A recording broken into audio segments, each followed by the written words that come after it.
আমি রবিন সাহা। আমি একজন সনাতন ধর্মের মানুষ।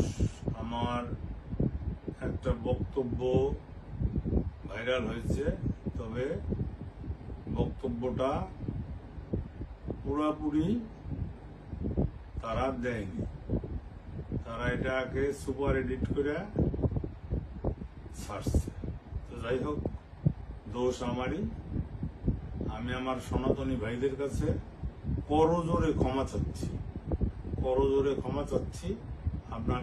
আপনারা আমাকে মাফ করে দেবেন। আর আমি অঙ্গীকার করছি, আমি জীবনে আর কোনোদিন কুরবানি মাংস কুরবানি উপলক্ষে কোনো জন্তু বা পশু আমি কিনে দেব না, এবং এর জন্য কোনো